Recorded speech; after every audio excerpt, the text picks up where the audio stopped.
사실 약간 소름 돋기도 하는 것 같아요. 저는 제 모습은 아니까 3년 전에 군인이었다라는 게 저는 저를 잘 아니까 그게 떠오르는데 하와이 대저택님조차 3년 전에 직장인이셨다라는 게 사실 믿기지 않는데 이 영상을 보는 분들도 내가 저렇게 될 수 있을까라고 생각할 수 있지만 사실 내가 1년 뒤에 하와이 대저택 채널 나간다 라고 생각을 하시고 그거에 맞춰서 실행하시면 불가능한 일이 절대 아니거든요. 이 자리에 주인공이 되실 수도 있다, 모든 분들이. 성공한 사람들이요 보면요 자기 성공 방법을 세상에 나누고 싶어 합니다. 의외죠. 많은 사람들이 성공하고 싶다, 부자가 되고 싶다 이렇게 말하면서도 정작 성공한 사람들이 남긴 검증된 지혜를 제대로 활용하지 못하는 경우가 굉장히 많아요. 그래서 오늘은요 부자들이 쓴 책을 정말 닥치는 대로 읽고 실제로 본인의 삶을 변화시킨 분입니다. 부자들의 서재, 이 책의 저자이시자 리치 파카라는 이름으로 활동하고 계신 강현주 작가님 모셨습니다. 작가님과 함께 부자들의 철학과 행동 방식을 우리 삶에 어떻게 적용시킬 수 있는지 구체적이고 현실적인 방법 이야기 나눠보겠습니다. 네, 안녕하세요. 원하는 것을 모두 이룰 하와이 대저택 구독자 여러분 반갑습니다. 부자들의 서재를 집필한 리치 파카 강연주입니다. 저는 드디어 자기계발서 분야에도 우리나라에 이런 책이 나왔구나. 왜냐하면 이 책 한 권을 읽으시면 30권의 자기계발서, 그것도 그냥 자기계발서가 아니고 정말 레전드급 그런 책들을 한 권의 책으로 얻을 수가 있는 그런 책이잖아요. 일단은 어떻게 이 책을 집필하게 되셨는지 한 말씀 부탁드리겠습니다. 저는 시작이 조금 어려웠던 편이고 그리고 저와 같은 혹은 비슷한 상황에 놓여 있는 분들도 많다라고 생각을 하거든요. 그리고 아무것도 없이 시작했지만 원하는 것을 충분히 누구나 이룰 수 있고 성공으로 나아갈 수 있다라고 생각하고요. 그래서 아무것도 없었지만 실질적으로 성공으로 나아가고 싶은 분들을 위해서 어떤 책을 쓸 수 있을까라고 고민을 하다가 나의 경험 지혜와 이미 세상에 놓여 있는 수많은 말씀하신 레전드 책들을 모아서 이걸 집약한 집약서를 한번 만들어 보자 라는 생각으로 책을 쓰게 되었습니다. 아, 너무 좋네요. 집약서. 오늘 기준으로 인스타그램에서 무려 12만 분의 팔로워들과 책으로 된 다리를 건너는 든든한 리치 메이커라고 부자들의 서재 책에 이제 작가님 소개글에 그렇게 적혀 있거든요. 리치 파카라는 이 이름을 아무래도 구독자님들께서 많이 궁금해하실 것 같아요. 제 외모를 보고 답을 맞추시는 분들도 있고 못 맞추시는 분들도 있는데 제가 알파카를 좀 닮았나 봐요. 그 아내가 결혼하기 전에 저한테 항상 알파카라고 불러줬거든요. 그래서 제가 추구하는 부자와 아내가 지어준 별명 알파카를 섞어서 리치 파카로 활동하게 되었습니다. 이제 리치 파카님의 내러티브를 한번 말씀을 나눠보고 싶은데요. 아까 초반에 아무것도 없이 라는 말씀을 이렇게 해주셨는데 어렸을 때 빨간 딱지가 붙은 집 그리고 마른 하늘의 날벼락처럼 아버지의 빚 문제가 갑자기 터지고 그런 상황에서 등록금 문제로 선택했었던 안정적인 직업 군인, 그러니까 육군 장교로서의 삶을 내려놓으셨잖아요. 그걸 그만두는 건 결코 어떻게 보면 쉽지 않았을 텐데 군인 공무원으로서의 삶을 포기하고 어땠나요? 그때 도대체 상황이 어땠고 어떻게 그런 결정을 하실 수 있었는지. 먼저 직업군인을 선택하게 된 계기는 사실 안정적이어서 선택했던 게 좀 커요. 남들은 군대를 보통 1년 반이나 2년 정도 다녀오잖아요. 근데 저는 6년 4개월이었거든요. 애초부터. 왜냐면 그거는 대학 등록금을 좀 낼 형편이 안 돼서 군장학생이라는 제도를 신청했고 ROTC라고 하는 제도가 있는데 2년 반 정도 복무가 되는데 그거 이외에 장학금 4년치를 받고 4년을 더 하는 총 6년을 넘게 하는 그런 제도가 있어요. 그래서 그걸 제가 선택했었고 자의 반, 집안의 환경 반 뭐 이렇게 해서 직업군인을 선택하게 되었었죠. 그럼 처음부터 나는 군대를 6년을 넘게 가야 된다는 그걸 알고 대학 생활을 하신 거네요? 맞습니다. 그걸 알고 갔죠. 6년이면 20대를 다 보내는 거잖아요? 네, 20대를 다 보냈고 실제로 전역도 31살에 했었죠. 그렇다 보니까 이 직업군인을 그만두는 것도 좀 쉽지 않았는데 근데 저는 다른 집안들과 조금 다르게 집안에 빚이 있었고 또 집안 환경이 어렵다 보니까 밑빠진 독이라고 표현하죠. 계속 제가 돈을 아끼고 모아도 집안일로 좀 새는 거예요. 근데 안정적인 직업이라고 하더라도 이 밑빠진 독에 물을 채우는 데에는 한계가 있거든요. 그래서 이걸 좀 결정적으로 선택한 계기가 있는데 저에게 한 번은 고소장이 날아와요. 뭐 제가 잘못한 건 아니었고 아버지 부채로 인한 고소장이었는데 처음엔 그걸 받고 막 손발이 떨리더라고요. 처음 받아보는 고소장이고 감옥 가는 거 아닌가 막 이런 생각도 하고 그거를 이제 어떻게 해결할까를 좀 알아보니까 변호사를 선임해야 됐었고 변호사 선임비가 당시에 400만 원이었어요. 그래서 적금을 깨고 그걸 좀 처리하는데 근데 그 불과 몇 달 전에도 제가 아버지 빚으로 좀 갚은 상황이라 통장에 한 400, 500 정도밖에 없었거든요. 그걸 깨고 이제 변호사분께 입금을 드리고 은행 밖으로 나와서 하늘을 보는데 눈물이 핑 돌더라고요. 그때가 이제 군인 네, 군인 직업군인 생활을 하던 네. 때이고 네. 다른 동기들, 친구들은 차곡차곡 돈을 모아가는데 저는 모으면 해결하고 이런 식의 삶을 살다 보니까 이렇게 살면 평생 가난할 수밖에 없겠다 이런 생각이 들어서 되게 막막했는데 그때 좀 부자들의 책에서 힌트를 얻은 게 그런 상황을 극복하려면 나를 위한 일을 해라 라는 말을 하더라고요. 그래서 군생활 물론 안정적이고 좋지만 내가 이 가난을 빠르게 탈출하기 위해서 혹은 집안을 일으키기 위해서는 전역을 하고 나의 일을 해야겠다 이런 생각을 해서 그런 결심을 하게 되었습니다. 반대가 많았죠.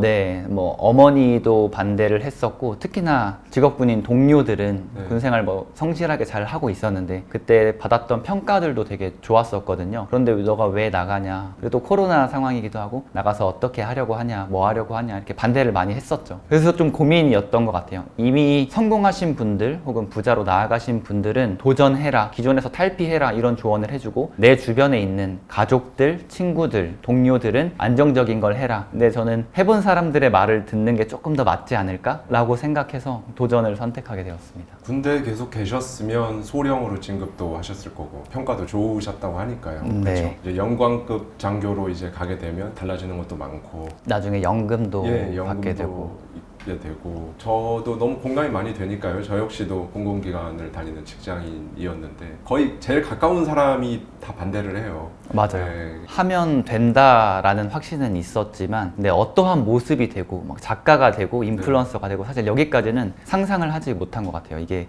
계단을 오를 때에도 내가 2칸, 3칸을 안 올라가면 저기 위에 어떤 모습이 있을지 안 보이잖아요. 그렇죠. 딱 그랬던 것 같아요. 그냥 코앞에 뭐 할지는 보이고 하면 된다라는 건 알고 있었지만 저기 위에 내가 어떤 모습이고 그 다음 단계 무엇일지까지는 못 봤던 것 같아요. 근데 이게 확신을 갖게 된 계기가 하나 있는데 먼저 전역 준비를 하기 전에 제가 집안을 일으키기 위해서 처음 했던 게 부동산 투자였거든요. 부동산 공부와 부동산 투자. 네. 없는 와중에서도 모으고 모아서 부동산 투자를 하게 돼요. 근데 제가 이 부동산 투자를 하면서 느낀 게 결과가 좋든 안 좋든 사람이 뭔가를 하면 결과라는 게 보이는구나. 이게 성과가 나든 안 나든. 그 당시에 당직 근무 서고 나면은 다음날 되게 밤새니까 피곤하잖아요. 그렇죠. 그때도 잠 안 자고 부동산 찾아다니고 막 그랬었거든요. 와.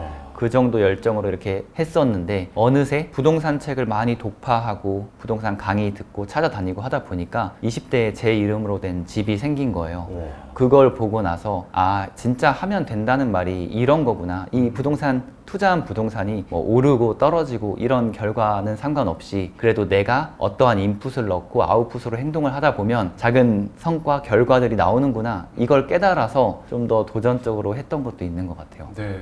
어머니한테 부자가 되겠다고 말씀을 드린 적이 있다고요. 이때가 언제, 시기적으로 언제였죠? 부자가 되고 싶다는 생각은 어렸을 때부터 쭉 했던 것 같은데 네네. 이 말을 했던 거는 불과 몇 달 전 정도입니다. 이때 어머니께서 요즘은 개천에서 용이 안 난다 이제 그런 시대 지났다. 네. 부자 되고 싶다고 다 부자 되면 이 세상에 부자가 아닌 사람이 어디 있겠냐라는 정말 우리네 부모님들께 쉽게 들을 수 있는 그런 말씀을 역시나 들으셨다고요. 근데 어머니께서 지금은 뭐라고 하세요?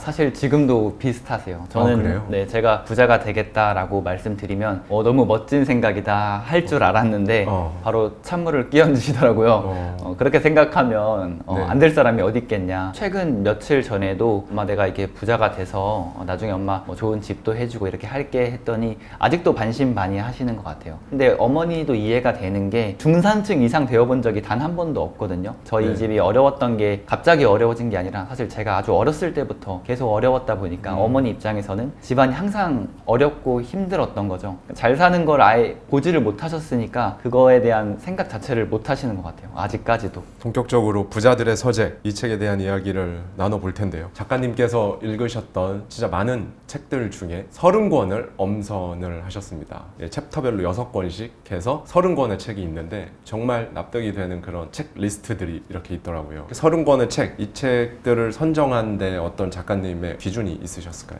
네, 기준이 있었습니다. 먼저 저는 자기계발, 경제경영 이런 유명한 책들, 베스트셀러들은 거의 다 읽어봤거든요. 네네. 그 중에서 실질적으로 사람들에게 변화를 주기 위해서는 어떤 책을 추천해야 될까를 고민을 고민하면서 추리고 추리니까 한 100권 정도까지는 추리게 됐어요. 네. 그런데 과연 이 100권을 내가 이 책에 다 담을 수 있을까? 간단한 요약 정도는 담을 수 있겠지만 제 경험과 제가 했던 시행착오들까지는 못 담겠더라고요. 그래서 한 번 더 기준을 세워서 상위 1% 부자들이 좀 공통적으로 추천하는 책, 5년, 10년 이상 스테디셀러로 자리매김한 책, 네. 그리고 마지막으로는 나의 소중한 지인들 혹은 가족들한테도 자신 있게 추천할 수 있는 책, 이렇게 추리다 보니까 한 30권 정도가 딱 남더라고요. 그래서 그 책을 이렇게 담게 되었습니다. 자기계발서를 읽을 시간이 없으시거나 읽고 싶은데 뭘 읽어야 될지 모르겠거나 그런 분들께 정말 최고의 책이 아닐까. 이 책 한 권이면 이 30권 안에 담긴 핵심 인사이트들을 이 책 한 권으로 흡수할 수가 있겠더라고요. 예. 첫 번째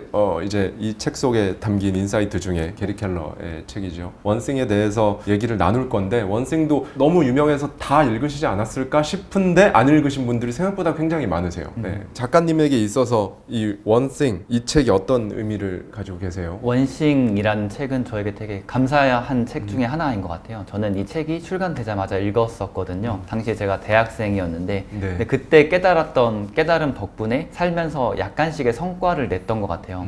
이 책에서 주는 메시지가 너무 많은 것을 하지 마라. 두 마리 토끼를 쫓다 보면 둘 다 놓치고 말 것이다, 이건데, 그래서 이 책을 읽은 이후에는 뭔가를 할 때 많은 걸 하려고 하기보다는 딱 하나씩만 집중을 하고 있습니다. 아까 제가 부동산 얘기도 잠깐 했었는데 네. 그 부동산 투자할 때에도 그것만 했습니다. 뭐 주식 투자나 뭐 다른 것들은 전혀 하지 않았고 부동산에만 몰입해서 부동산 관련 책, 부동산 강의, 부동산 유튜브, 심지어 데이트할 때도 계속 아파트만 보다 보니까 아내가 오빠는 무슨 아파트 임장 다니냐고, 네. 뭐 데이트할 때까지 부동산 얘기만 하냐고 이렇게 얘기할 정도로 그거에만 꽂혀 있었거든요. 네. 그 전역한 이후에도 마찬가지입니다. 지금은 이제 제가 자기계발 관련된 콘텐츠를 만들고 자기계발 제품을 생산하고 있잖아요. 네. 그래서 부동산은 잠시 스위치를 껐습니다. 그렇죠. 네. 아예 하지 않고 지금은 자기계발에만 몰입하고 있고, 또 그렇다 보니까 이렇게 많은 분들이 인스타그램 팔로우도 해주시고 제 제품, 책 이런 것들을 사랑해 주시는 것 같아요. 네, 사실 이 게리 켈러의 원싱은 담고 있는 메시지가 굉장히 명확하면서도 또 많은 부분을 다루고 있거든요. 말 그대로 하나에 집중해라. 한 문장으로 요약한다면 그렇게 할 수 있겠지만 이 안에 정말 많은 내용들이 있어요. 예를 들면 게리 켈러가 책에서 3가지를 얘기하잖아요. 목적의식, 우선순위, 생산성. 이 원싱을 실행에 옮겨서 탁월한 성과를 내기 위해선 이 3가지 요소가 필요하다고 하는데, 작가님께서는 부자들의 서재, 이 책에서 한 가지 요소를 더 추가하고 싶다고 말씀을 하셨어요. 이 원싱의 메시지가 사실 너무 좋아서 목적의식, 그다음 우선순위, 생산성,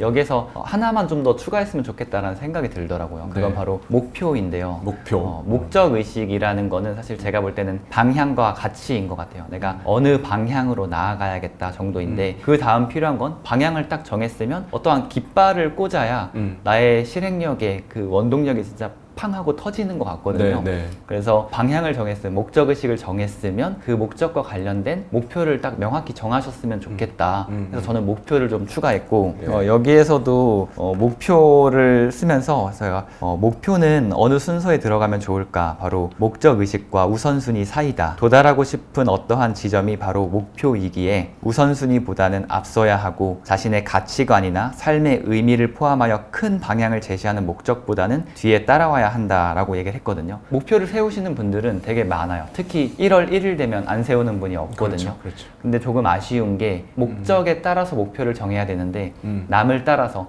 저 사람이 저거 하니까 나도 월 1,000만 원, 나도 10억 모으기, 이런 옆 사람을 따라하는 목표를 많이 세우더라고요.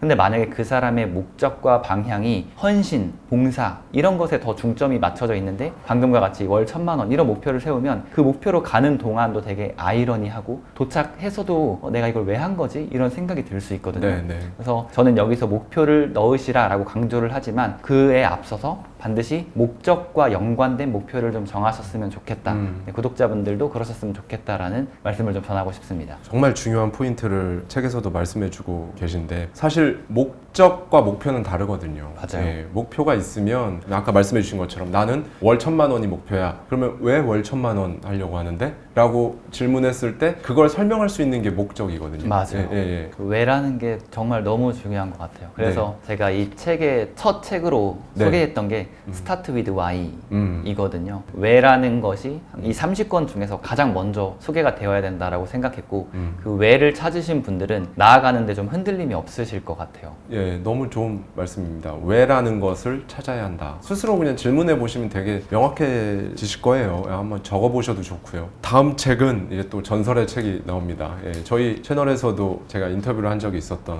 롬무어님의 레버리지인데요. 이 책은 삶은 레버리지를 하느냐, 레버리지를 당하느냐. 결국 이거에 대해 얘기를 하고 있는데 작가님이 이 책을 처음 접하셨을 당시에 군생활 중이셨다고. 네, 맞습니다. 책에 써 있습니다. 그래서 누군가를 레버리지 한다는 개념이 그때는 군대에 있었기 때문에 다른 세상 일처럼 느껴지셨다고요. 네. 네, 맞아요. 처음에 네. 롬무어 레버리지를 읽고 책 내용 너무 좋다라고 생각을 했었는데 그런데 막상 내가 이걸 적용할 수 있을까에 좀 의문이 들더라고요. 예. 당시 제 통장에 들어왔던 월급이 300만 원이 조금 안 되는 상황이었는데 이 책의 말대로라면 누군가를 고용해서 그 사람의 시간을 사야 되거든요. 근데 당장 이 돈으로는 내 생활비 혹은 이런 살아가는 데 필요한 고정비만 써도 얼마 남지 않는 돈인데 이걸로 뭘 레버리지 할 수 있을까? 이런 의문이 들었던 건 사실인 것 같아요. 그러다가 이제 저녁 준비를 할 때가 되었는데 당시 군 생활을 하면서도 자기 개발하고 콘텐츠 만드는데 하루 7시간씩을 썼었거든요. 그런데도 시간이 부족하더라고요. 네. 왜냐면 빠르게 성장을 해야 되니까. 이때 한 번 더 레버리지가 머릿속에 스쳤고 네. 그러면 내가 할 수 있는 자잘한 것들과 조금 시간을 아껴줄 수 있는 거 할 수 있는 선에서는 좀 레버리지를 해보자. 그럼 당장 할 수 있는 게 뭘까라고 생각해 보니까 세차하는 거 이런 걸 하나로 예시로 네. 들어드리면 세차하는 걸 맡기는데 당시 32,000원 정도 비용이 들었거든요. 네. 32,000원의 비용을 지불하면 저에게 세차하는 시간 2시간 정도가 세이브 돼요.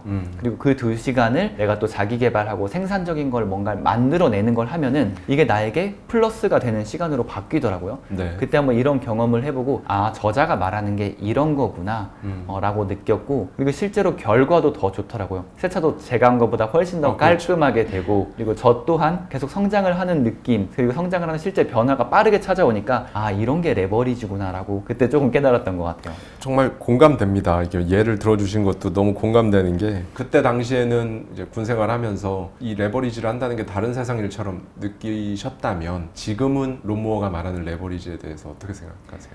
예. 이제는 더 많이 느끼고 있고 사실 네. 이 책을 한 번 읽은데 그친 게 아니라 종이책으로는 제가 한 7번 정도 들었고 네. 오디오북으로는 사실 요즘도 계속 듣고 있어서 몇 번까지 들었는지 모르겠는데 네. 이걸 지금도 적용을 하고 있어요. 그때 당시에는 세차밖에 안 보였는데 요즘 같은 경우에는 콘텐츠 편집 같은 경우에도 위임을 하고 그렇죠. 제가 제품을 생산하거나 할 때 상세 페이지 만드는 거 이런 것들도 다 위임을 하고 이 기준이 자신의 시간당 몸값을 따져보면 돼요. 맞아요. 내가 일주일에 몇 시간을 일하는지 전체를 한번 시간을 따져보고 그리고 그것을 일주일 몸값으로 이게 좀 나눠보면은 내가 시간당 어느 정도 몸값인지가 나오거든요.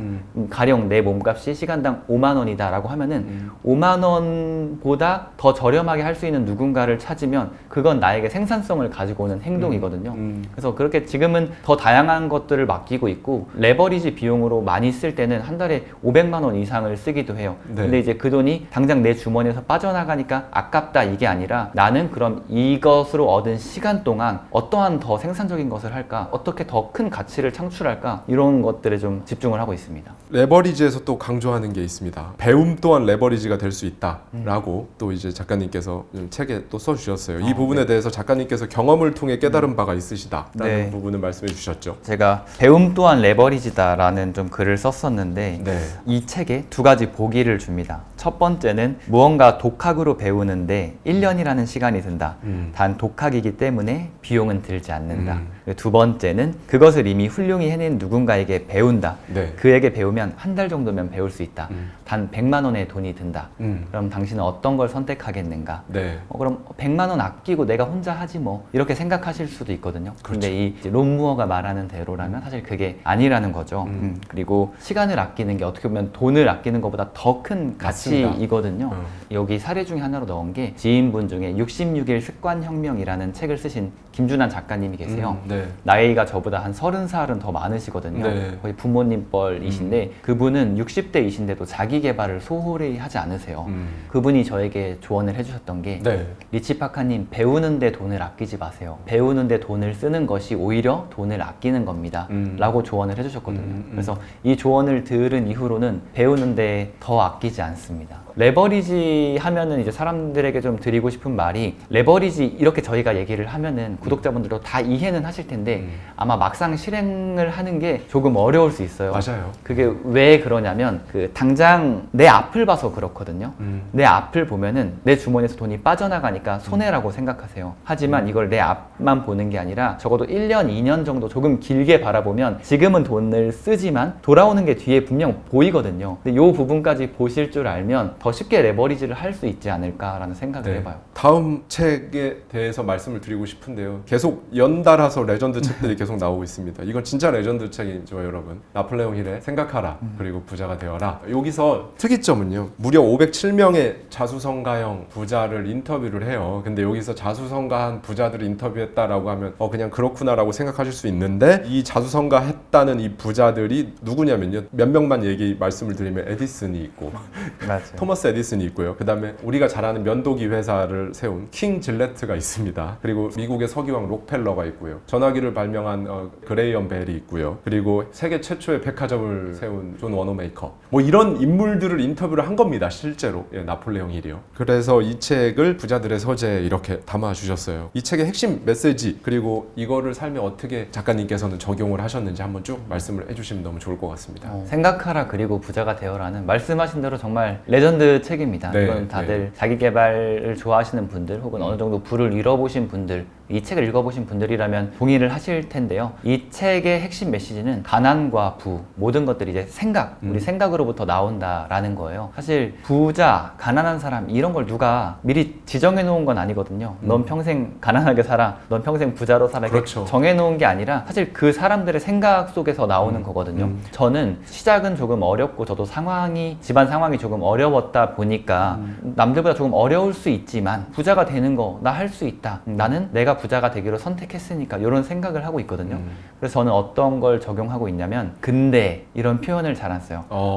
이제 부자가 되기 위한 사람들은 방법을 찾고 가난을 끌어당기는 분들은 핑계를 찾거든요. 그러니까 성공한 사람들 혹은 부자들이 아무리 좋게 조언을 해주고 또 이렇게 뭐 하와이 대저택님 같은 분들은 또 그걸 재전달해 주시잖아요. 그런 좋은 조언들을 들어도 근데 나는 내가 뭐라고 이렇게 생각하시는 분들이 좀 많은 것 같아요. 저는 그런 쪽으로 생각하지 않고 항상 방법을 찾고 근데 대신 그럼에도 라는 표현을 자주 쓰거든요. 그런데 이걸 저도 하다 보니까 성과가 늘 좋았던 건 아니에요. 부자가 되고 싶다라는 생각을 가지고 이런 시도도 해보고 저런 시도도 해보고 하면서 느끼는 건 결과가 매번 좋진 않아요. 소위 말하는 망할 때도 있고 잘 안 될 때도 그렇죠. 있지만 네. 그때도 그럼에도 또 하면 되지라고 생각을 하는 거예요. 제가 그 명절 연휴 때 제 친구를 한번 만났었는데 친구가 돈 관련된 조금 걱정 아닌 걱정을 하는 거예요. 자동차를 좀 바꾸고 싶은데 월급은 적기 때문에 돈이 안 된다. 그래서 제가 조언을 했던 건 내가 지금 잘하는 게 SNS 관련된 이런 SNS를 키워서 이걸 수익화하는 부분 내가 잘 알고 있으니까 너한테 좀 알려줄게. 돈도 안 받고 알려줄게. 무료로. 그리고 1대1로 알려줄게. 이렇게 얘기를 했거든요. 네. 근데 그 친구가 바로 했던 말이 근데 그거 아무나 하는 거 아니야. 그렇죠. 라고 바로 이렇게 딱 담을 쌌더라고요. 네. 좀 아쉬웠어요. 그게 네. 누구나 할 수 있고 사실 방법을 찾으면 되는데 시작도 하기 전에 이렇게 담을 쌓아두는 태도 그런 게 조금 아쉬워서 저는 이 부자들의 책을 읽고 삶을 살아가면서 이 생각하라 그리고 부자가 되어라 여기 메시지처럼 가난과 부 모든 것들은 생각으로부터 나온다. 저는 그래서 가급적이면 모든 것을 되는 쪽으로 좀 생각을 하고 있습니다. 1년 전에요, 작가님. 나폴레옹 힐의 생각하라 그리고 부자가 되어라 이 책을 통해서 작가님의 인생을 바꿔준 성공 공식을 찾으셨다고 책에서 이렇게 써주셨어요. 네. 나폴레옹 힐이 말하죠. 열망을 재화로 바꾸는 6단계. 이거를 구체적으로 작가님 어떻게 적용을 하셨나요? 네. 6단계의 공식, 그러니까 열망을 재화로 바꾼다. 즉 쉽게 말하면 나의 열정, 생각 이런 것들을 돈으로 바꾸는 6단계가 나오는데요. 그렇죠. 1단계는 원하는 돈의 액수를 정확하게 하는 거예요. 근데 막연히 부자가 되겠다. 성공하겠다 이런 생각 가지고는 용암처럼 끓는 열정까지는 안 나오거든요. 되면 좋지 정도로 생각하거든요. 그런데 내가 명확한 금액을 딱 정하면 구체적인 이제 계획이 나오게 되겠죠. 그래서 1단계는 원하는 돈의 액수를 정확하게 정한 거. 네. 그게 이제 제가 저녁 준비를 하면서 내가 저녁한 다음부터 얼마를 벌어야겠다라고 명확하게 정해놨었거든요. 네. 그게 이제 1단계였고 네.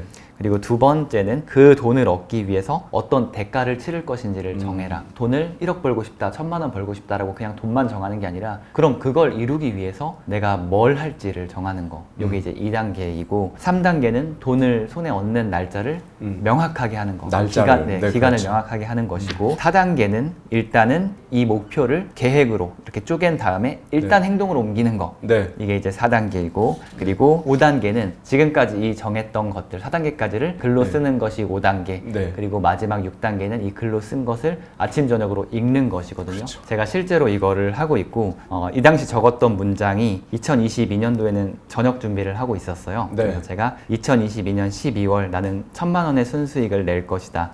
이를 위해 독서, 강의 준비, SNS 채널 키우기에 전념한다. 이 문장을 하루도 빠짐없이 저녁 준비하는 1년 동안 적었고 네. 그리고 그걸 매일 읽었거든요. 그리고 실제로 전역한 후에 1,100만 원 정도 순수익을 얻고 사실 이때 되게 놀랍기도 했죠. 왜냐면 월급을 받았던 금액과는 많이 차이가 나니까. 그렇죠. 그런데 1년간 매일 적고 매일 생각하니까 어떻게 해서든 내가 답을 찾아냈구나. 사실 요건 지금도 하고 있습니다. 네. 지금은 이제 금액이랑 날짜가 바뀌었을 뿐 이걸 매일 하고 있죠. 여러분 방금 포인트를 잡으셨나요? 작가님이 2022년, 지금 이제 2025년이 막 됐으니까 2년여 전입니다. 2년여 전에 대한민국 국군의 대위 군인이셨어요. 그랬다가 지금 이렇게 스튜디오에서 저하고 마주 앉아서 책에 관한 얘기를 나누고 있잖아요. 네. 그리고 저 역시도 뭐 항상 말씀드리지만 2022년에 저도 직장인이었거든요. 그러니까 이 몇 년 안 되는 이 시간 동안 작가님과 저는 완전히 인생을 바꾼 거죠. 진짜 방금 6단계를 매일매일 했다고 하시는데 시각화나 이런 부분도 하셨나요? 비전보드라고 하죠. 아, 비전보드 만드셨어요? 네, 네. 비전보드 만들어서 항상 걸어놓고 있고 최근에는 아예 이걸 영상으로 만들었어요. 영상으로 만들어서 네. 아침에 명상을 하는데 이전에는 이제 그냥 음악 들으면서 명상을 했었거든요. 네. 요즘은 제가 만들어 놓은 그 이미지가 영상화된 그걸 아침에 새벽마다 보면서 명상하고 시각화하고 있습니다. 책 부자들의 서재 제목이야 모르셨겠지만 리치 파카님만의 책을 내는 것도 다 네, 제 비전보드에 시각화 하셨던 거잖아요. 맞아요. 네. 우리의 뇌는 상상과 현실을 구분하지 못한다라고 자기계발서들에 많이 써 있었잖아요. 그렇죠. 과학적으로 증명되기 이전에도. 네. 근데 실제로 뇌과학자들도 이제 증명을 해냈거든요. 연관성이 있다. 안 와닿으시는 분들에게 조금 쉽게 설명을 해드리면 자동차 뭐 바꾸겠다라고 생각하면은 유난히 그 차만 되게 눈에 자주 들어오거든요. 근데 갑자기 그 차가 갑자기 많아진 게 아니라 내가 그거를 생각하고 혹은 상상으로나마 시각화를 했기 때문에 그게 더 잘 보이는 거고 근데 이걸 상상으로 시각화하는 게 아니라 실제 비전보드 혹은 영상으로 만들어서 보게 되면 그 시각화의 힘이 조금 더 강해지고 그 생각 회로 자체가 그거를 향해서 이제 가게 되는 거죠. 그렇게 이해하시면 좀 쉽지 않을까라는 네. 생각을 해봅니다. 여러분 다시 한번 요거를 한번 생각해 주시면 너무 좋을 것 같은 게요. 2022년 초반에 지금 여기 앉아 있는 이 두 명은 각자 직장인과 군인이었습니다. 그 두 명이 지금 여기에 앉아서 여러분들 이 영상을 보시고 계신 거거든요. 그러니까 생각보다 인생을 바꾸는데 내 삶의 모습을 바꾸는데 그렇게 영겁의 시간이 드는 것도 아니고 정말 2022년이면 불과 얼마 전이거든요. 다만 시작을 하느냐 하지 않느냐 그 차이가 있지 않을까. 말씀 들으니까 사실 약간 소름 돋기도 하는 것 같아요. 저는 제 모습은 아니까 3년 전에 군인이었다라는 네. 게 저는 저를 잘 아니까 그게 떠오르는데 하와이 대저택님조차 네. 3년 전에 직장인이셨다라는 맞아요. 게 네. 사실은 믿기지 않는데 이 영상을 보는 분들도 내가 저렇게 될 수 있을까라고 생각할 수 있지만 네. 사실 내가 1년 뒤에 하와이 대저택 채널 나간다 라고 생각을 하시고 그거에 맞춰서 실행하시면 불가능한 일이 절대 아니거든요. 이 자리에 주인공이 되실 수도 있다. 모든 분들이 네. 그렇게 생각합니다. 이제 다음 책은 2020년대에 원스과 더불어서 자기계발서계를 휩쓸었던 팀 페리스의 타이탄의 도구들. 이 책은 작가님에게 어떤 영향을 주었고 또 이걸 어떻게 작가님 것으로 만들어 내셨는지 듣고 싶습니다. 성공한 사람들의 공통점이 있다라고 사실 이 책에서 얘기를 해주잖아요. 네. 성공한 사람들에게는 공통적인 아침 습관이 있다라고 하더라고요. 네. 네. 이 책에서 말하는 게 잠자리 정리, 명상, 그리고 한 가지 동작을 반복하는 것, 그리고 차를 마시고 일기를 쓰는 것 이런 것들을 얘기하더라고요. 이 이외에도 부자들이 공통적으로 하는 거는 사실 이 영상을 보시는 분들이라면 이미 알고 계실 것 같아요. 저는 이 중에서 뭘 따라 할까를 고민하다가 사실 다 따라해 보기로 합니다.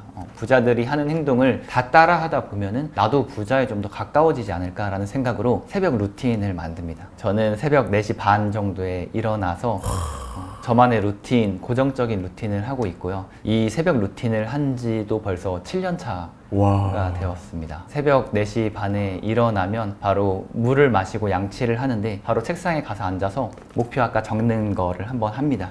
야.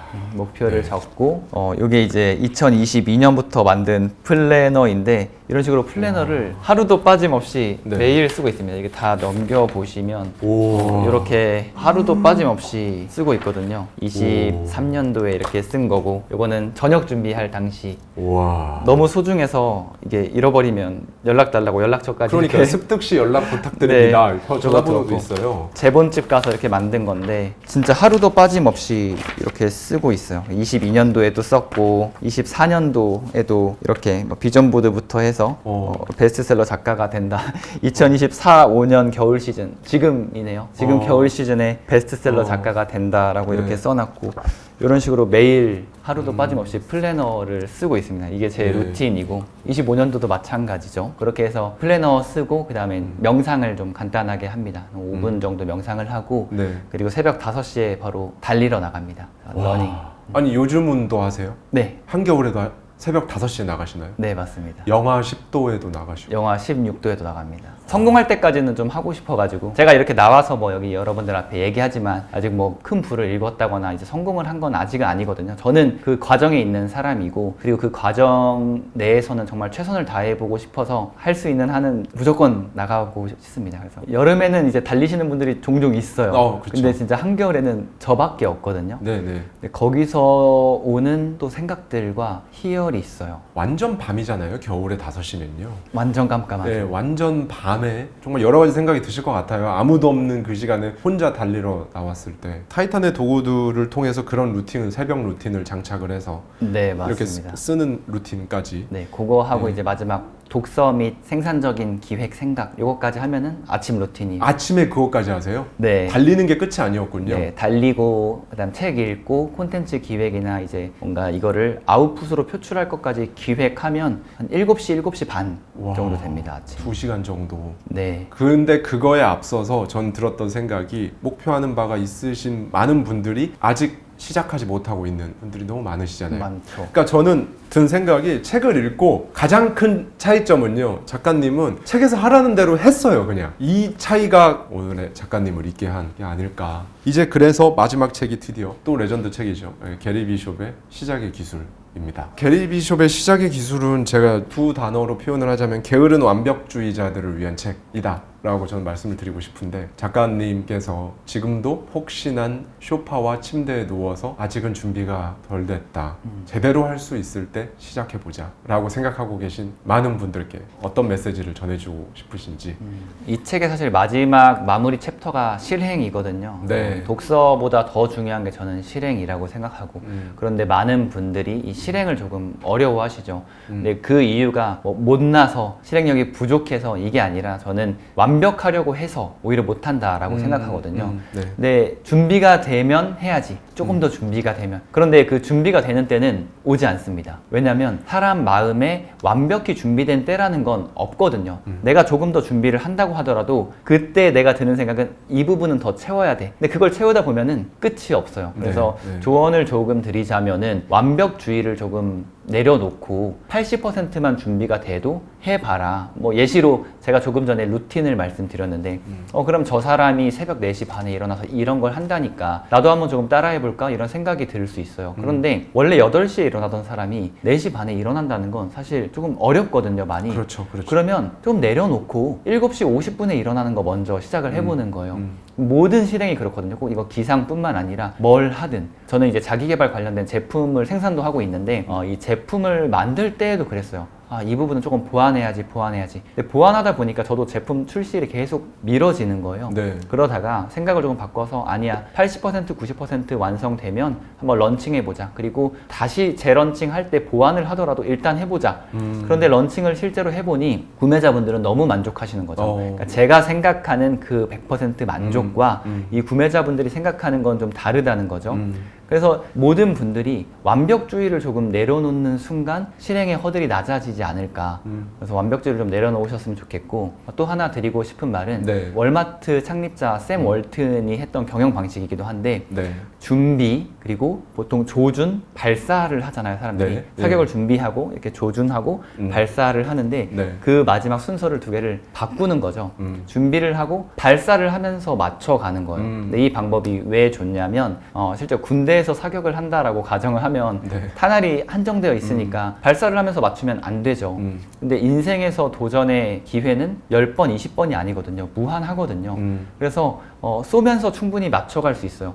근데 인생에서조차 조준을 막 열심히 한다? 그러면 조준을 하다가 결국에 발사를 못해요. 근데 인생에서 좀 뭔가 부딪혀보고 빠르게 성공을 하고 싶다면 발사를 많이 해서, 즉 시도를 많이 해야 된다라고 생각하거든요. 그래서 완벽주의를 내려놓으시고 발사를 먼저 하셔라 라고 좀 말씀을 드리고 싶습니다.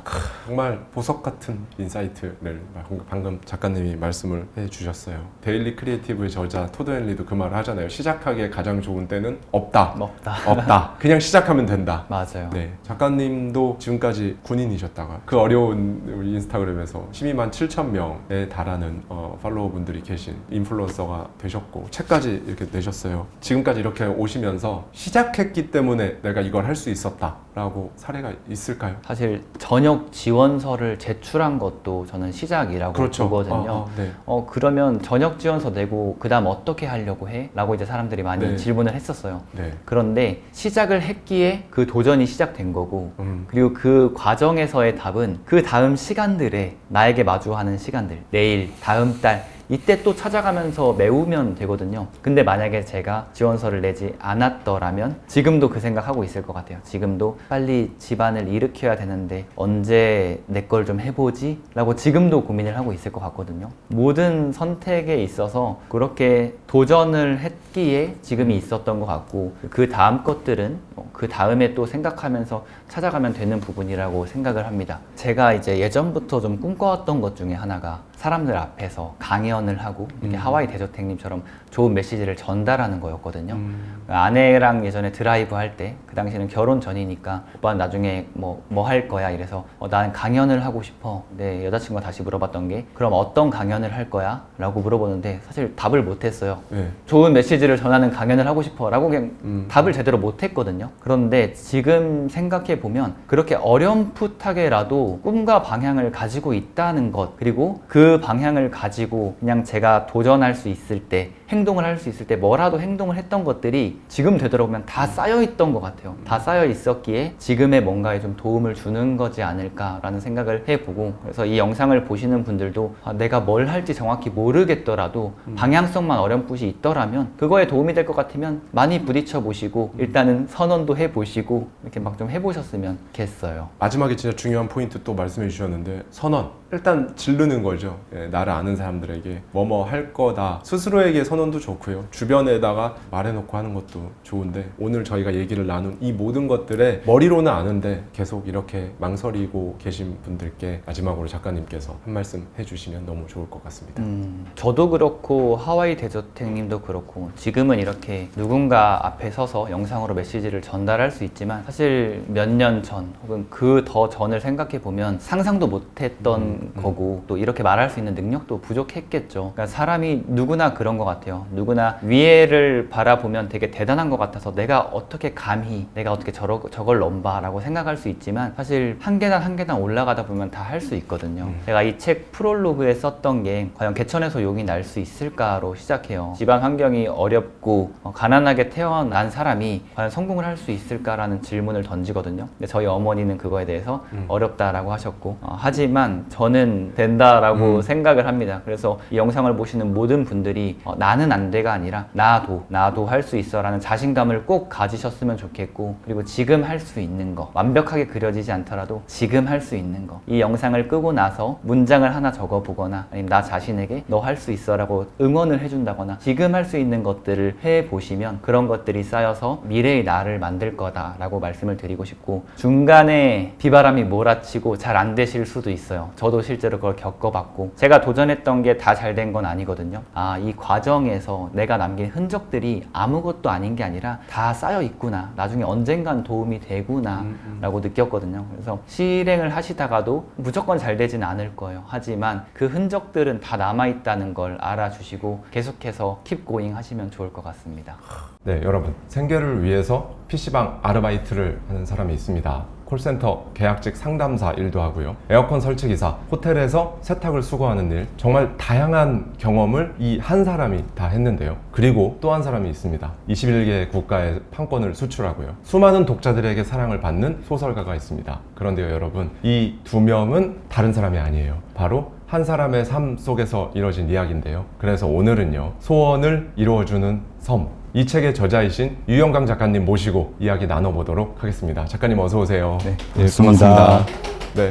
안녕하세요. 저는 비가 오면 열리는 상점이라는 소설책을 썼고, 이번에 소원을 이뤄주는 섬이라는 책으로 인사드리게 된 유영광이라고 합니다. 이제 시청해주고 계시는 구독자님들께도 너무 만나뵙게 되어서 반갑다는 인사드리고 싶습니다. 반갑습니다. 네, 여러분, 한국의 J.K. 롤링이 탄생했습니다. 여기 앞에 보면요, 여러분, 책들이 이렇게 쌓여 있거든요. 21개국의 판권이 수출이 됐어요. 이렇게 진짜 뭐 유럽, 영미권, 일본까지, 사실 우리나라 책이 동남아 쪽으로는 자기계발서들도 많이 판권이 나가긴 하는데요, 영미권이나 일본 쪽으로는 나가기가 쉽지 않거든요. 그런데 작가님의 소설은 진짜 글로벌리하게 이렇게 나가고 있습니다. 일단은 이거부터 한번 여쭙고 가겠습니다. 작가님의 필명이 유영강 작가가 아니라 인프피 작가님이세요.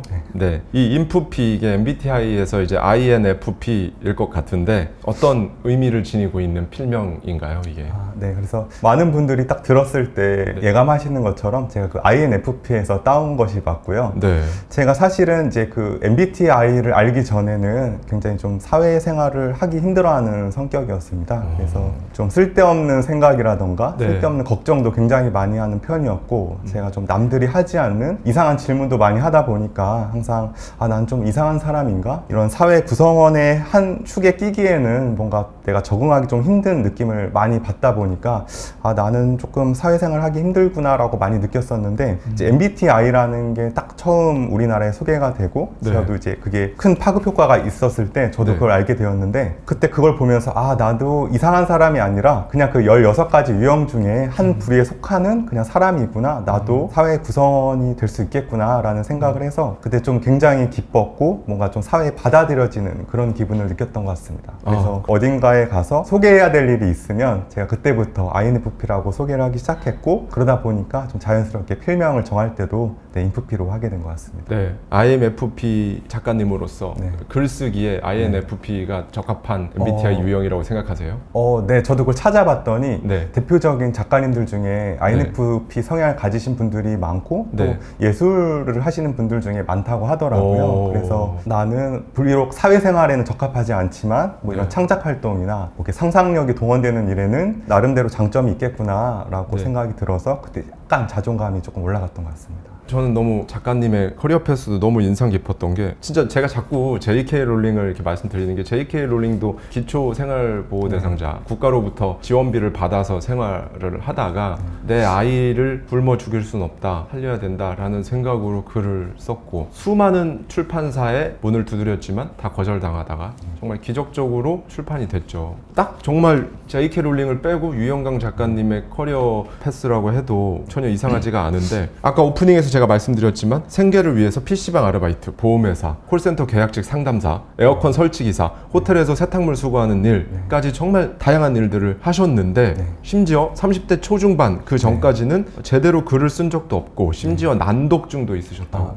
예. 어떻게 해서 이렇게 글을 쓰게 되셨고, 또 그 중에서도 이렇게 인사이트가 가득 담긴 소설을 또 쓰게 되셨나요? 저도 그래서 제가 너무 궁금했던 적이 있어요. 아까 말씀하신 것처럼 제가 30대 초중반까지는 글을 써본 적이 없는데 왜 나는 글이 갑자기 쓰고 싶어졌을까? 그래서 그게 언제부터였을까를 한번 되돌아가 보니까 제가 이제 기억 남는 것 중에 한 장면이 있더라고요. 그 중에 하나가, 제가 중학교 때 저희 집이 굉장히 좀 가난했는데요. 저희 집이 이제 4식구였는데 굉장히 시골에 외딴 곳에 작은 단칸방에서 살았습니다. 그리고 지금은 거의 찾아볼 수가 없는데 왜 흔히 푸세식이라고 하죠. 네. 그런 화장실이 밖에 있었고 저희 집은 굉장히 작은 단칸방에 살았는데 뭐 어느 정도로 가난했냐면 이제 어느 날 갑자기 계속 귀 밑이 찢어져서 병원에 가봤더니 의사 선생님이 이제 영양실조라고 말씀을 하시는 거예요. 그래서 이제 그 정도로 잘 먹지도 못하고 이제 키도 굉장히 작고 마르다 보니까 이제 중학교에 올라가서 좀 흔히 말하는 일진 친구들한테 좀 괴롭힘을 당하는 일이 많았는데 어느 날 이제 아침 자율학습 시간에 이렇게 앉아 있는데 제가 키도 작다 보니까 맨 앞에 앉아 있었거든요. 근데 네. 갑자기 이제 문이 벌컥 열리더니 그 일진 친구들 무리들이 한 10명 정도 되는 친구들이 이렇게 교실 앞으로 들어오는 거예요. 그래서 네. 무서워하고 있는데 일렬로 앞에 쭉 서더니 갑자기 종이 뭉태기를 들고 있더라고요. 그래서 네. 그거를 이렇게 앞에서부터 하나씩 나눠주기 시작하는 겁니다. 그래서 네. 뭔가 봤더니 편지지예요. 내용인즉슨 그 일진 친구들이 이렇게 모시고 있는 이제 형님이라고 해야 될까요? 네, 네. 그 이제 3학년 중에서도 한 2년 정도를 꿇은 무서운 형이 있었거든요. 네. 그래서 그 형이 소년 교도소에 가 있었고 네. 이제 그 형한테 위문 편지를 쓰라는 거였어요. 그래서 아. 이제 밤마다 돌아다니면서 이제 편지를 나눠주고 이제 강제로 편지를 쓰게 시키고 있었던 거죠. 저도 이제 딱 받고 괴롭힘 당하지 않으려고 이제 뭐라고 많이 썼던 기억이 납니다. 그러고 나서 잊어버리고 있었는데 또 이제 몇 달이 지나서 또 갑자기 교실 앞문이 쾅 하고 열리는 거예요. 네. 그래서 이번에는 일진 친구들뿐만 아니라 그 무섭다는 그 3학년 형이 드디어 나온 거죠. 네, 그래서 네. 아마 출소를 했던 것 같아요. 그래서 네. 갑자기 오자마자 영광이 어딨냐고 하는 거예요. 갑자기 저를 찾으니까 어깨에 손을 올리더니 내가 그 교도소에 있을 때 너무 외롭고 힘들었는데 네가 써준 편지를 보고 네, 너무 큰 힘이 되었다고 하는 거예요. 무슨 내용을 쓰셨어요? 저도 기억이 전혀 안 납니다. 기억은 안 나지만. 근데 다만 하나가 제가 너무 그 친구들이 무섭다 보니까 좀 많이 쓰면은 내가 괴롭힘을 덜 당하겠지. 그래서 최대한 늘렸었던 기억이 납니다. 그때 제가 처음으로 내가 쓴 글이 누군가에게는 조금 네. 따뜻하게 전해질 수도 있고 힘을 내게 해줄 수도 있구나라는 네. 걸 그때 처음 느꼈던 것 같고 물론 그때는 제가 글 읽는 게 굉장히 느렸거든요. 그래서 네. 어느 정도로 늘었냐면 제가 이제 수능을 보는데 국어 시간에 거의 절반가량을 못 풀었거든요. 네, 네. 30문제 조금 넘게 못 풀어서 예. 수능에서 흔히 말해서 망쳐서 이제 예. 제가 원하는 대학에도 가지 못했던 그런 기억이 있을 정도로 제가 글 읽는 걸 굉장히 힘들어하고 어려워했었는데 아마 그때 좋은 기억이 남아서 제가 나중에 나는 뭘 하고 싶을까를 떠올렸을 때 아마 그 기억이 뭐 무의식이나 잠재의식 속에 있어서 좀 영향을 받지 않았을까 그런 생각을 해봤습니다. 어떻게 보면 그냥 어른이 돼서 살아가다가 거의 떠올리기조차 힘든 예전에 아주 작은 기억들 이걸로 설마 내가 먹고 사는 길을 정한다고? 그런 것들이 사실 결정짓게 하는 경우가 있거든요. 네. 저도 그랬기 때문에 네. 지금 너무 공감이 되는데 전 너무 존경스럽기도 하고 감사합니다. 신기하기도 해서 네. 말씀을 드리는데 네. 생계를 위해 PC방 아르바이트, 보험회사, 콜센터 계약직 상담사, 에어컨 설치기사, 호텔에서 세탁물 수거. 네. 자, 근데 네. 사회생활하기엔 적절하지 않다라는 이야기를 들으셨다고 해요. 네, 네, 맞습니다. 사회생활하기에 너는 적합하지가 않아 라는 말을 듣고 자존감이 낮아지고 우울증까지 겪으셨다고요? 네, 맞습니다. 예, 이때 일을 한번 말씀해 주시겠어요? 돌이켜보면 한 번도 정규직을 다녀본 적도 없고요. 그렇게 오래 다녀본 일도 없는 것 같아요. 항상 무언가 계기가 있어서 일을 그만뒀는데 제가 이제 콜센터도 다니다 그만뒀던 게 좀 큰 민원 전화를 제가 받게 되었는데 그 일 처리를 좀 잘 하지 못해가지고 그게 굉장히 큰 이슈가 됐었고 사무실에 전화 받는 분들이 많이 모여 있었는데 그 관리자분이 저에게 굉장히 큰 소리로 혼을 내기도 했어서 그때 좀 굉장히 마음의 상처도 받고 오래 가더라고요. 그래서 뭔가 나는 직장도 오래 다니지 못하고 뭐 저에게 맞는 일도 하지 못하는 것 같고 39가지 일을 했는데 한 번도 뭐 정규직을 못하는 거면 나에게 문제가 있는 게 아닐까 네, 그런 생각을 하면서 자존감이 좀 네, 많이 낮아진 그런 시기를 보냈던 것 같습니다. 그러면 이제 소설가로서 네. 첫 번째 책은 몇 살에 쓰기 시작하신 거예요?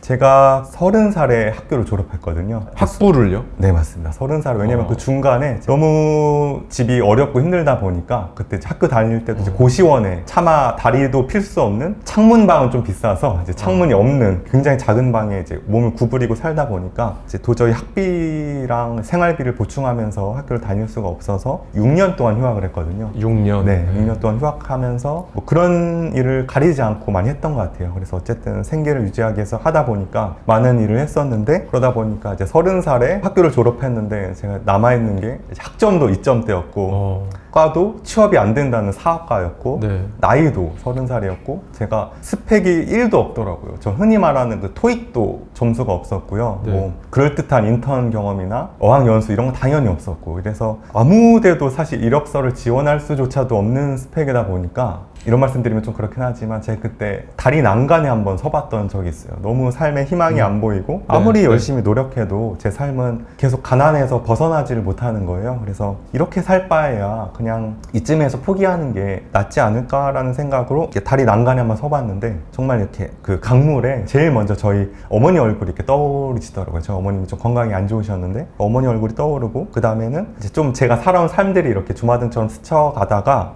이상하게도 제가 예전에 힘들 때 읽었던 자기계발서 책들이 좀 떠오르더라고요. 그게 뭐였냐면 그때는 정말 너무 그냥 말도 안 된다고 생각해서 그냥 넘겼던 내용들이었는데 자기가 정말 간절히 원하는 거를 노트에다가 적어놓고 그걸 아침 저녁으로 보면서 이루어진 것처럼 상상하다 보면 언젠가는 그게 현실이 된다는 이야기였어요. 네. 그래서 그게 한두 명이 그랬으면 그냥 말도 안 된다고 넘겼을 텐데 너무 많은 사람들이 그걸 공통적으로 얘기하다 보니까 그게 조금 뇌리에 남았던 것 같습니다. 제가 이제 막상 삶의 그 막다른 곳에 다다르고 낭떠러지에 선 것 같은 기분이 들다 보니까 뭔가 지푸라기라도 잡고 싶은 심정이 드는 거예요. 그래서 그럼 내가 좀 이제 죽을 때 죽더라도 이거 한 번만 내 삶에 실험을 해보고 내가 이게 진짜인지 아닌지 해보고 그때 가서 뭐 또 삶을 마감해도 여한이 전혀 없을 것 같은 거예요. 그러니까 내가 그 전까지는 내 힘으로 최선을 다해봤는데도 안 됐고 정말 신라 같은 희망이 있다면 그 수많은 성공한 사람들이 그 남긴 메시지 중에 하나가 있는데 어차피 잃을 것도 없으니까 한번 해보면 좋지 않을까라는 생각을 하게 됐고 이제 집에 돌아와서 제가 원하는 것들을 적기 시작했죠. 근데 그때는 어떤 생각이었냐면 그 전에는 제가 목표를 세운다고 하면 좀 현실적으로 가능한 것만 적었거든요. 그래서 그때도 제가 구급 군무원을 하고 싶었던 게 제 현실에서 가능하기 때문에 적은 거였어요. 네, 내가 네. 뭐 보통 그렇게 네. 많은 분들이 그러시죠. 네, 예. 제가 뭐 어디 영어도 정말 못해서 뭐 해외를 나갈 수도 없을 것 같고 뭐 대기업에 들어가는 건 말도 안 될 것 같고 제가 그나마 가능성이 있다면 경쟁률이 3대1 정도 되는 군무원에 지원해서 그래도 안정적으로 살아가는 게 가장 현실적인 일이다라고 생각을 했는데 그때는 이제 뭐 두려울 게 없는 거죠. 잃을 게 없으니까 말도 안 되는 것들을 막 적어나가기 시작했습니다. 제가 한 번도 뭐 혼자 힘으로 해외를 나가본 적이 없는데 뭐 해외 나가보기, 외국인 친구 사귀어보기, 한 달에 얼마 벌어보기 뭐 이런 거 적어놨는데 마지막에 적어놨던 게 가장 말도 안 되는 걸 적어놨어요. 제가 베스트셀러 작가가 돼서 이렇게 막 사람들에게 따뜻한 이야기를 전하는 거를 마지막 꿈으로 적어놨는데 그때는 제가 적으면서 또 웃었어요. 너무 말이 안 되니까. 네, 네, 그래서 네. 그렇게 적어놓고 잊어버리고 있었는데 몇 년이 지나서 그 종이를 다시 봤는데 정말 너무 신기하게도 대부분이 이루어져 있더라고요. 그랬는데 하필 맨 마지막으로 남아있는 것만 이루어지지 않았던 거죠. 그래서 이왕이면 이것도 한번 이뤄보고 싶다라는 생각이 들어서 제가 그때 30대 한 중반으로 막 되는 시점에 네. 그거 한번 글을 써봐야겠다라고 결심을 해서 여기까지 오게 됐습니다. 30대 중반부터 네. 글을 쓰기 시작하셨군요. 네. 비록 글은 30대 중반까지 써본 적이 없으셨지만 네. 그래도 그 전까지는 책을 그래도 꽤 많이 읽으셨어요. 네. 굉장히 좋아했습니다. 네, 많이 읽으셨고 사실 전 또 여기서 잠깐 무라카미 하루키도 잠깐 생각나는데 많은 분들이 무라카미 하루키가 바를 운영하다가 야구장에 야구를 보러 가서 하늘에 뜬 파울볼을 쳐다보면서 내가 소설을 써야겠다라고 생각을 했다는 게 그냥 하루아침에 바 운영하는 사장님이 소설 써야겠다 소설 쓰고 무라카미 하루키 빠밤 막 이렇게 생각하시는데 네. 무라카미 하루키도 책을 굉장히 읽는 걸 좋아하고 네. 그게 안에 쭉 쌓였었거든요. 네, 맞습니다. 예, 정말 안에서 내면에서 그 재료들이 물잔에 물이 넘치듯이 네. 어느 순간 그렇게 되는 거라고 생각하는데 네. 딱 작가님께서도 여러 가지 직업들을 하면서도 네. 책을 읽으셨고 네. 또 거기에 자기계발서들이나 이런 책 속에 있는 내용들을 실제로 해보셨잖아요. 하라는 맞습니다. 대로. 네, 맞습니다. 네, 그러는 과정에서 자연스럽게 이렇게 글을 쓰게 되지 않으셨나라는 생각이 드는데요. 네. 제가 저희 구독자님들께도 많이 말씀드리는데 인생에서 어느 순간은 한 네. 번은 깊이 들어갔다 나와야 된다. 셀프 고립에 네. 대해서 말씀을 많이 드리는데 네. 작가님에게 있어서 그럼 셀프 고립의 시기는 삶에서 타임라인으로 볼 때 네. 어느 시기였고 그때가 어떻게 기억이 되시고 어떤 변화가 있으셨나요? 네. 제 인생에서 가장 조금 고립됐던 시간은 아무래도 예. 30대 그 초중반 제가 글을 쓰기로 시작한 그 지점이 아닌가 싶어요. 그래서 그때 이제 제가 일하던 것도 건강이 너무 안 좋아져서 이제 그만두고 이제 몸이 안 좋아지니까 자연스럽게 우울증도 같이 찾아오더라고요. 네. 그래서 이제 우울증도 오다 보니까 집 밖으로 몇 달 동안 나가지 못하는 날도 많았고 몇 달 동안 씻지도 못한 채로 막 머리도 장발이 될 정도로 자르지 못해서 집안에 그냥 우울하게 있었던 적도 있었던 것 같아요. 그러다 보니까 제가 이제 주변 사람들 차마 경조사에도 가지 못할 정도로 통장에 잔고가 없었습니다. 아, 네, 그래서 아예 사회생활을 할 수 없을 정도로 돈도 없었고 행색도 너무 이제 초췌해져 있고 그리고 정신적으로도 무너져 있다 보니까 핸드폰을 이제 정지시키게 됐어요. 너무 이제 연락받고 싶지도 않고 그러다 보니까 좀 사회적으로 관계도 다 차단이 되다 보니까 제가 이제 갈 수 있는 곳이 많지 않더라고요. 그래서 이제 어렵게 집 밖으로 나와서 제일 처음 간 데가 도서관이었던 것 같아요. 이제 네, 모자를 네. 푹 눌러 쓰고 도서관에 가서 이제 책들을 보다 보니까 다른 책들보다 힘든 상황 속에서도 성공한 사람들의 이야기가 좀 이렇게 눈길이 많이 가더라고요. 저는 그 당시에는 제가 제일 힘든 상황이라고 생각을 했었거든요. 제가 가장 불행하고 가장 내 상황이 불우하고 나만 힘든 줄 알았는데 성공한 사람들의 과거 이야기를 보니까 다 하나같이 힘든 시간들을 거쳐서 지금의 그 자리에 가 있다는 걸 알게 됐어요. 다들 막 노숙을 하고 뭐 심지어는 쓰레기통을 뒤져서 음식을 먹기도 하고 뭐 파산을 하기도 하고 뭐 여러 가지 일들을 겪었는데 그걸 보면서 아 나만 힘든 게 아니구나, 다들 이런 외롭고 고독하고 모든 게 무너지는 순간들을 경험을 하는구나를 보면서 조금 위안을 삼았고, 그럼 도대체 이런 상황에서 이 성공한 사람들은 어떻게 성공할 수 있었을까를 보다 보니까 그래도 어느 정도의 공통점은 있더라고요. 네, 그래서 뭐 이제 긍정적으로 마음가짐을 바꾸고 뭐 아까 말씀드렸던 뭐 시각화 같은 네. 그런 것들도 많이 하고 뭐 미래일기를 쓰시는 분들도 있고 네. 아니면 진짜 뭐 비전 보드를 만들어서 음. 그거를 자기 전에 생생하게 떠올리시는 분들도 있고, 그래서 이런 마인드적인 것들이 많다 보니까 저도 그분들이 하는 거를 그대로 많이 따라했던 것 같아요. 그래서 정말 말도 안 되긴 하는데 뭐 어떤 분이 그 이메일 비밀번호를 자기 꿈으로 해놓으면은 네, 네. 사람들이 이메일을 하루에 몇십 번씩 확인하다 보니까 네. 나도 모르게 그게 된다고 하는 거예요. 그래서 네. 저도 그 7, 8년 전에 그냥 비밀번호를 베스트셀러 작가라고 바꾼 적도 있었고 뭐 아니면 저도 비전보드를 만들어서 서점에 가서 베스트셀러 매더에 사진을 찍어서 합성해 놓은 적도 있었고요. 좀 그런 식으로 뭐 웬만한 건 다 한 번씩은 따라해 봤던 것 같습니다. 그 당시에 적고 이미지화 해보고 네. 말하고 했던 것들이 네. 지금 다 이루어지셨네요. 너무 감사하게도 그랬던 네. 것 같더라고요. 제가 또 그렇게 된 계기가 제가 한노란 너무 힘들어서 이제 네. 교회에 갔다가 예배 끝나고 이제 나오는데 네. 어떤 정신과 선생님이 쓰신 짧은 칼럼 같은 걸 보게 됐어요. 그걸 읽어보니까 우리 인간의 뇌는 현실과 상상을 구분하지 못한다라고 되어 있더라고요. 네. 그래서 네. 그때 갑자기 뒤통수를 맞는 것 같은 기분이 들었는데, 아 그러면 어차피 우리 뇌는 상상과 현실을 구분하지 못하니까 내가 지금 이 내 초라한 삶을 계속 보는 게 아니라 아직 일어나진 않았지만 설령 그게 상상일지언정 내가 이루고 싶은 미래를 상상하면, 생생하게 상상하면 어차피 그게 이루어진 거랑 뇌는 구분하지 못하잖아요. 그래서 그렇게 한번 살아보면 어떨까라고 하면서 그냥 많이 위안을 삼았던 것 같습니다. 제가 지겹도록 말씀드렸던 그 시각화를 작가님께서는 오랫동안 하고 계셨네요. 베스트셀러 작가가 되셨는데 네. 시각화할 때 베스트셀러 작가가 되었을 때 느껴지는 그 네. 감정을 느끼셨나요? 맞습니다. 어느 정도까지 제가 사실 생생하게 했냐면 네. 비가 오면 상점이라는 글을 쓸 때 음식 배달을 했었는데 아, 항상 이제 그 배달콜이 있는 게 아니에요. 그래서 네. 길가에 서서 기다릴 수가 없으니까 서점에 들어가서 그 베스트셀러 매대에 가서 계속 상상을 하는 거지. 여기 매대에 제 책이 있는 장면을. 근데 너무 그걸 오랫동안 하다 네. 보니까 어느 날은 갔는데 제 책이 없는 거예요. 그러니까 저는 책을 심지어 쓰지도 않았는데 너무 그걸 몇 년 동안 하다 보니까 왜 오늘 내 책이 없지? 라고 착각을 해버린 거죠. 아, 그래서 정말요? 네, 그래서 그 정도까지 하고 좀 뒤늦게 알았어요. 아, 내가 아직 글을 안 썼구나. 그러니까 그래서 막 혼자서 웃었던, 내가 이제 드디어 미쳐가는구나 라고 와. 혼자서 웃었던 그런 기억도 있습니다. 와, 엄청나게 시각화에 몰입을 하셨군요. 제가 좋아하는 배우가 짐 캐리라는 배우를 좋아하는데 네. 짐 캐리가 무명 배우일 때 되게 생활이 열악했는데 그 고속도로를 타고 다니면서 먼 미래에 자기가 배우가 된 모습을 상상하면서 그렇게 다녔다고 한 것도 제가 굉장히 인상 깊게 봤었고, 장난감 가게에서 가짜 수표를 사다가 자기가 받고 싶은 금액을 적어놓고 자기 지갑에 넣어놓고 다녔다는 맞아요. 거를 네. 제가 굉장히 좀 예전에 영상으로 봤었어요. 그래서 저도 그런 걸 조금 비슷하게 따라하면서 그렇게 하셨어요? 네, 비슷하게 비슷하게 저도 이렇게 사진을 찍어다가 네. 제 책이 거기에 놓여 있는 거를 이렇게 막 합성하기도 하고 그걸 핸드폰 배경화면으로 해놔서 사람이 무의식적으로 핸드폰을 보는 횟수가 100번 정도 된다고 하더라고요. 그래서 안 볼 수가 없게끔 그 배경화면을 그냥 미니 비전 보드로 해놔서 수시로 제 미래에 일어날 일들을 합성으로 네, 미리 네. 보고 그거를 미리 가져와서 약간 가부라는 것처럼 그걸 미리 좀 느끼려고 많이 노력을 했던 것 같습니다.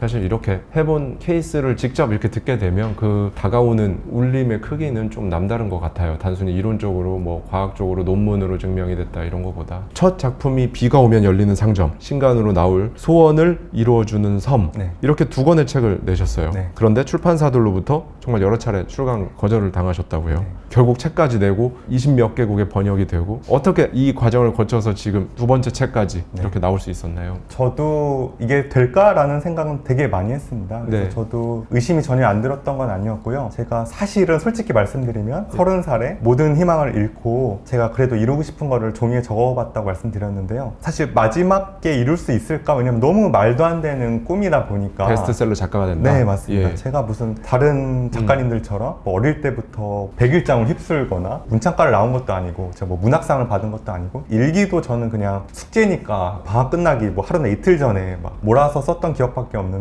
저도 굉장히 의심을 많이 하면서도 과연 이게 이루어질까라는 생각을 하면서 여기까지 왔던 것 같습니다. 그래서 처음 이제 막 출판사에 다 보냈는데 답장도 거의 잘 오지 않더라고요. 그래서 와도 이제 기억나는 것 중에 하나는 이제 당신의 글은 책이 될 수 없습니다라고 시작하는 문구로 거절 메일을 주신 적도 있었고 아니면은 저희 출판사와는 방향이 맞지 않는다라는 메시지로 많이 주시더라고요. 그래서 아 나는 안 되나 보다라고 생각하다가 펀딩을 한번 도전해보자 이래서 한번 해봤는데 사실 처음에는 잘 될 줄 알았거든요. 왜냐면 이게 아까 말씀하신 것처럼 뭔가 자기계발서랑 판타지가 섞인 책이 많이 없다 보니까 예. 한국에도 이런 책이 있으면 좋겠다 싶은 생각을 해봤는데 제가 이제 한 달 정도 기간 동안 100만 원을 목표로 했었는데 이제 20만 원 정도가 모금이 되더라고요. 처음 펀딩을 했을 때. 그 펀딩이 모이는 돈으로 네. 출판을 할 수 있게 하는 건가요? 맞습니다. 그 돈을 모아서 제가 이제 자가 출판이라고 하죠. 아. 이제 독립 출판이라고도 하는데 네. 직접 출판사를 통하지 않아도 이제 인쇄소랑 연락을 해서 독립 출판을 하는 그런 것들이 조금씩 생겨나기 시작했어요. 네. 내가 비록 실력은 안 돼서 이제 출판사에서 책을 낼 수 없지만 그래도 혼자 만들어서 지역 서점에 입고할 수는 있지 않을까 이런 좀 작은 희망을 갖고 이제 클라우드 펀딩을 시작했는데요. 100만 원이 모금이 안 돼서 사실 그 펀딩은 실패했고 사실 그 모인 20만 원도 친구 한 명이 10만 원을 후원을 해준 거라 사실 거의 10만 원밖에 모이지 않아서 예. 이제 실패가 됐는데 그럼에도 불구하고 어떤 후원자님이 그래도 한번 이 책을 보고 싶다고 해서 제가 그때 모아놓은 돈이 한 200만 원 정도가 있었는데 그걸 다 사비를 털어서 책을 만들어서 이제 독립서점에 입고 신청 메일을 보냈습니다. 근데 비슷하더라고요. 한 절반 정도는 답장이 오지 않고 어쩌다가 답장이 와도 지금 좀 너무 책이 많아서 입고가 어렵다는 거였는데 어떤 서점에서는 또 받아주는 거예요. 그래서 너무 신나서 처음으로 제가 이제 책을 입고하는 거니까 너무 그때 구름 위를 걷는 것 같았고 한 달 정도를 막 밤에 잠이 안 올 정도로 두근거렸던 것 같아요. 드디어 내 책이 사람들에게 알려지고 그럼 나도 이제 글을 쓸 수 있는 건가? 이런 생각을 했는데 그 꿈이 오래 가진 않았어요. 한 달 정도 지났을까요? 갑자기 네. 또 메일이 오는 거예요. 네. 제가 입고했던 서점에서. 근데 제가 그때 5권을 입고를 했는데 이게 다 팔려서 이제 더 한 10권 보내달라 이런 메시지일 거다라는 작은 희망을 가지고 열었는데 하나도 팔리지가 않아서 너무 안타깝지만 반품을 하겠다는 그런 메시지였어요. 그래서 이제 그런 것도 받고 이러다 보니까 그냥 이건 너무 헛된 꿈이었다. 흔히 말하는 자기계발서에서 성공한 사람들이 한 얘기도 다 그냥 거짓말이었고 그리고 된다고 하더라도 그거는 나 같은 평범한 사람이 아니라 그냥 운 좋은 사람들이 되는 거였다. 근데 내가 괜히 그냥 그런 헛된 희망을 가졌구나. 말도 안 되는 꿈을 쫓느라 내 인생을 낭비하고 허비했구나 라는 생각에 많이 무너졌던 것 같습니다. 그래서 정말 파란만장하다라는 표현으로는 차마 다 표현할 수 없을 정도로 그런 과정을 거쳐서 그러다가 결국에는 다시 또 클라우드 펀딩에서 무려 1982%의 후원을 받으셨고 그래서 첫 번째 책 비가 오면 열리는 상점이 출간이 됐다고 하시는데 네. 그래서 이제 첫 번째 책이 실패를 하고 그리고 네. 아무 데서도 제 책을 원하지 않는 거예요. 그래서 어렵게 입고를 해도 읽어주시는 분들이 거의 없다 보니까 이제 포기를 하려고 하고 있었는데 제 책이 좀 이제 혼자 만들다 보니까 그렇게 퀄리티가 좋지 못했어요. 그래서 이제 약간 미련이 남았던 게 그럼 내가 조금만 더 퀄리티가 있는 책을 한번 만들어 보자 라는 생각을 하게 됐고, 그래서 그때 또 이제 돈이 하나도 없으니까 제가 할 수 있는 일이 많지 않더라고요. 그래서 이제 당장 돈이 급하니까 제가 이제 콜센터에서 당장 일을 하기 시작했고요. 저는 콜센터가 그런 일인 줄 몰랐는데 9시부터 오후 6시까지 욕을 먹는 일이더라고요. 보통은 이제 컴플레인 고객들이 많다 보니까 하루 종일 욕을 먹는 일도 많았고, 그렇지만 어떻게든 제 그때 목표는 돈을 좀 모아서 책을 한 번 더 만들어 보는 거였고, 주중에는 그렇게 콜센터에서 일을 하고 주말에는 내일 배움 카드라고 있습니다. 이제 정부에서 일을 배울 수 있게끔 지원해주는 그런 카드가 있는데, 제가 그걸로 이제 컴퓨터 학원을 끊어서 거기서 이제 포토샵이라던가 이제 책을 만든 인디자인 같은 프로그램을 조금씩 배워서 남는 시간에는 책을 만들면서 그렇게 몇 년의 시간을 보내게 되었고, 그렇게 만들어진 게 예전에 소원을 이뤄주는 섬이었습니다. 네. 그래서 이제 그거를 다시 펀딩을 했는데, 감사하게도 그때는 이제 목표했던 금액이 100만 원이었는데 그거 이상 달성이 돼서 전 이제 그걸로 끝을 내려고 했거든요, 제 꿈을. 근데 누군가 제 글을 처음 읽고 거기다 댓글을 달아주시는 거예요. 네. 그래서 뭐 그게 큰 내용은 아니었는데 뭐 그냥 생각보다 재밌는 책이에요, 뭐 재밌었어요, 이런 간단한 내용이었는데, 그게 저는 너무 기뻤던 거죠. 거의 6-7년 동안 글을 쓰면서 아무도 내 글을 봐주지 않았고 다 거절만 당했는데 처음으로 내 글을 읽어주는 독자님들이 생겼고 재밌다고 해주니까 너무 감사한 마음이 들어서, 아 그럼 한 번만 더 조금만 더 재밌는 책을 써보자. 그리고 제가 그때 나이가 39이었거든요. 그래서 40이 되기 전에 마지막으로 한 번만 더 도전을 해보자 라는 마음으로 도전을 하게 되었고, 근데 또 이제 가진 돈이 없으니까 그럼 이제 또 어떤 일을 해야 될까라고 고민을 하다가, 그때가 한창 코로나 시국이었거든요. 그리고 또 제가 그때 하도 이제 몇 년 동안 고객님들의 컴플레인을 듣다 보니까 정신적으로도 약간 우울증이 많이 왔었거든요. 네네. 그래서 그걸 또 극복하는 겸 이제 걸어서 음식 배달하는 일을 하게 되었습니다. 제일 어디가 많이 주문이 많은가를 찾아봤더니 그 강남역이 가장 많다고 하더라고요. 그래서 저는 이제 주로 강남역에서 음식 배달 일을 하면서 이제 남는 시간에는 글을 썼는데, 제가 그 당시 이제 동두천에 살았었습니다. 네. 그래서 동두천에서 강남역까지 오고 가는 길이 왕복 한 4시간 정도 되는데요. 제가 이제 그 시간을 이용해서 오고 가면서 글을 썼고요. 저녁부터 제가 새벽까지 음식 배달하는 일을 여름에 했거든요. 그래서 네. 보통 제가 새벽 한 2시나 3시 정도까지면 콜이 있을 때까지 음식 배달을 하고, 제가 이제 첫 차가 5시 반에 있었는데 그때까지 시간이 좀 남잖아요. 그래서 그 시간에 어디 있어야 되나 했더니 강남역에 버스 정류소가 눈에 띄더라고요. 그래서 그 버스 정류소에서도 이제 첫 차가 올 때까지 글을 썼는데, 이제 많은 분들이 제가 이렇게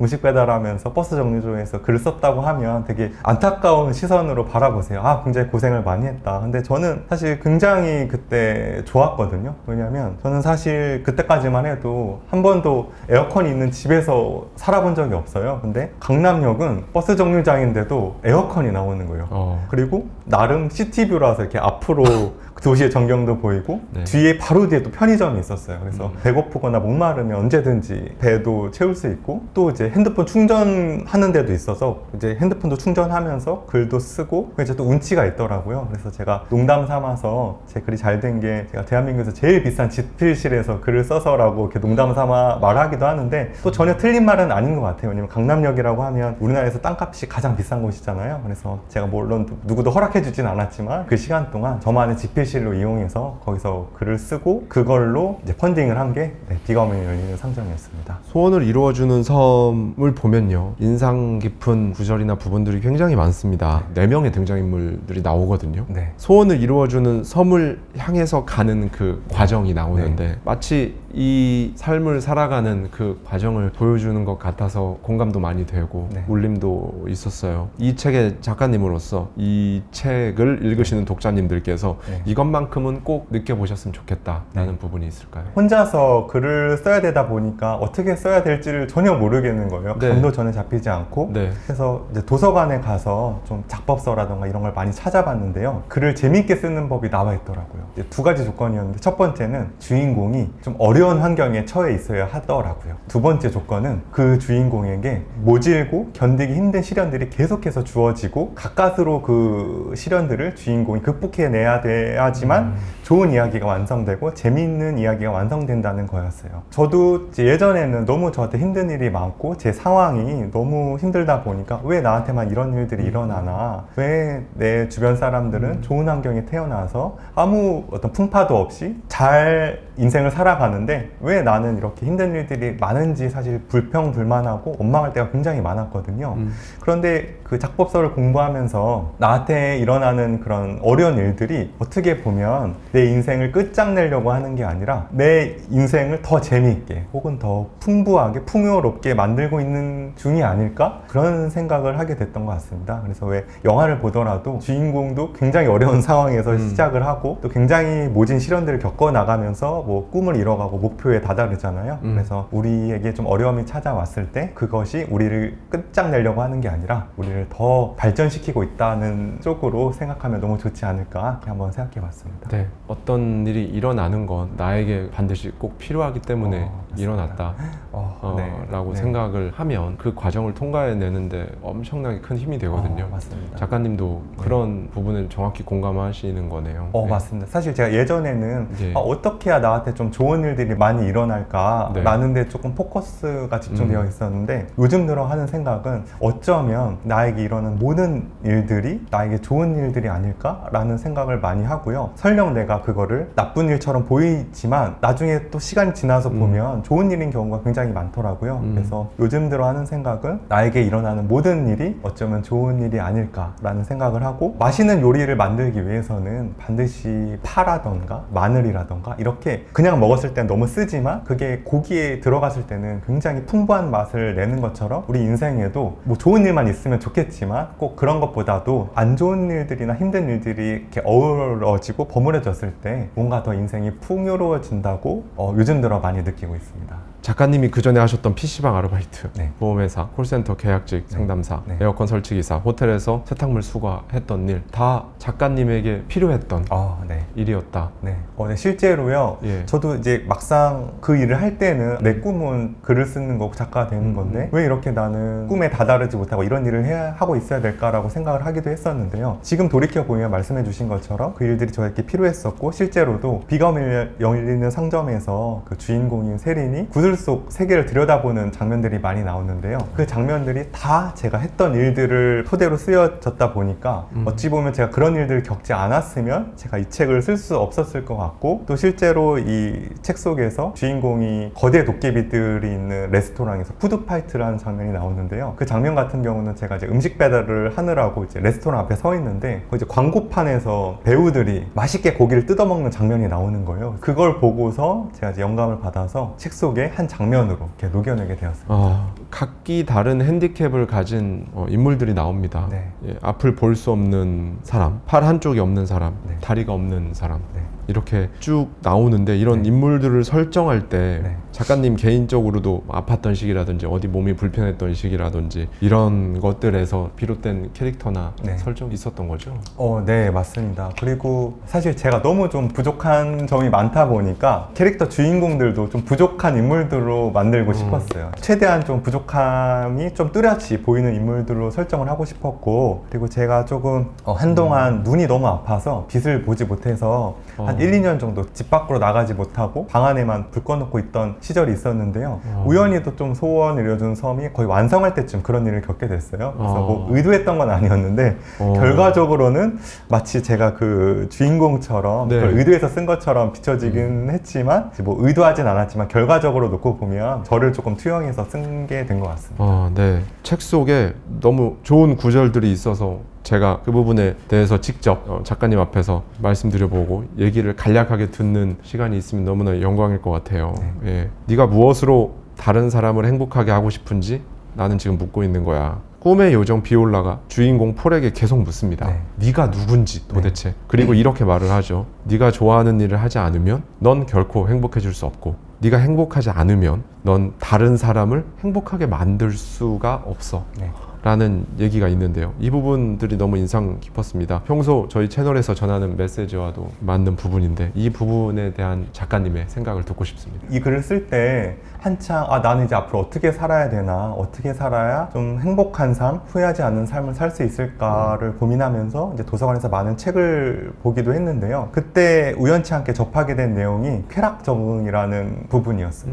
그게 뭔가 했더니 우리가 이제 보통은 좋은 집 집에 살고 이제 멋진 차를 가지면 평생 행복할 거라고 생각을 하지만 인간에게는 쾌락 적응이라는 게 있어서 좋은 집을 사거나 좋은 차를 사면 당장은 몇 달이 됐던 예. 며칠이 됐던 그 짧게는 행복하지만 그게 계속 평생 영원히 지속되지는 않는다는 내용이었어요. 그래서 그걸로는 뭔가 끝이 나지 않을 것 같더라고요.